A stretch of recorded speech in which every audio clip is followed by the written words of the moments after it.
আজকের ভ্লগটা এখান থেকেই শুরু করছি। পার্থ এখন বেরিয়ে যাচ্ছে সকাল সকাল। জানো তো আজকে আমরা একটু তাড়াতাড়ি উঠেছি অন্যান্য দিনের তুলনায়। অন্যান্য দিন আমাদের একটু লেটই হয় যদিও বা। তো কেন উঠেছি বলছি। সো হ্যালো এভরিওয়ান, আমি রুম্পা। এখন ঘড়ির কাঁটায় 7টার মতন বাজে। তো পার্থ তো বেরিয়ে গেল তোমরা দেখলেই। আর এদিকে আমিও এসে ফ্রেশ হয়ে নিচ্ছি একটু তাড়াতাড়ি, কেননা আমার সমস্ত কাজ টাজ শেষ করতে হবে। তো এইদিকে দেখো পাখিদেরকে একটু মুড়ি টুড়ি দিয়ে দিলাম, আর আমার মেয়েও এখন ঘুমোচ্ছে। তো ও ঘুমোক, কেননা ও উঠে পড়লে তো আমি কাজ করতে পারবো না। তো তাড়াতাড়ি কাজটা সেরে নিই, কেননা আমরা ডিসাইড করেছি যে আজকে একটু কোথাও বেরোবো। তোমরা তো জানো আমরা ষষ্ঠীতে এবার কোথাও যেতে পারিনি। আর তারপর দিন রোববার ছিল, আর রোববারেও আমাদের যাওয়া হয় না। রোববার সবার ছুটি থাকলেও কিন্তু আমাদের মানে মানে পার্থর ছুটি থাকে না, কেননা ও বেরোতে পারে না। তো আমাদের নর্মালি বেরোতে হয় আদার্স ডেতে, রোববার বাদে আদার্স ডেতে থাকে। সেই সব দিনেই যে কোনো একটা দিন আমাদের ডিসাইড করে কোথাও না কোথাও বেরোতে হয়। আর এদিকে দেখো পাখিটা আমাকে দেখে পালিয়ে গেছে। ও মুড়ি খাচ্ছিল কিন্তু পালিয়ে গেছে।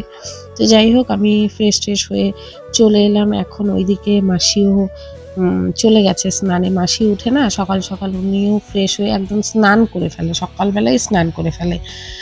7টা সাড়ে 7টার মধ্যে মাসিরও স্নান টান হয়ে যায়, যদিও বা আমি লেটেই করি, আমার লেটই হয়।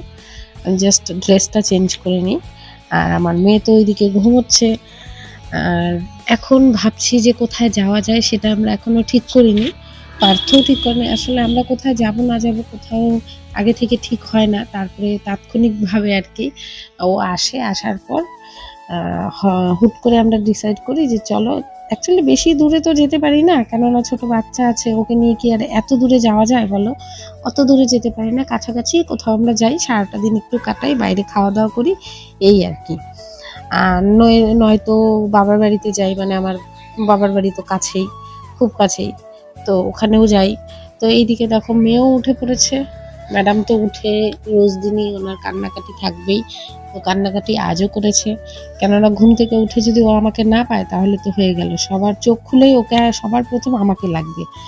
আমাকে যদি দেখতে না পেলো তাহলে না তোর বাবার কাছে যাবে, না ঠাম্মির কাছে, কারো কাছে যাবে না। তো একটু মানে বুঝিয়ে বাঝিয়ে তারপর আমি ওকে, যে দেখো আমার সাথে সাথে নিয়ে নিয়েছি, যে মা তুই কাজ কর, আমার সাথে সাথে কাজ কর। কাজ করতে দিলে ও ভুলে যায়। তো সেভাবে ও আমার সাথে এই যে একটু হেল্প করে দিচ্ছে। আমিও করাই ওকে দিয়ে, টুকিটাকি কাজ করাই, কেননা কাজ করতে দিলে কি হয় বলো তো, ও একটু বিজি থাকে। আর কাজ করানোর সব থেকে একটা প্লাস পয়েন্ট যেটা, সেটা হচ্ছে মোবাইল থেকে দূরে রাখা যায়। মোবাইলের যে নেশাটা না সব বাচ্চারই তো আছে,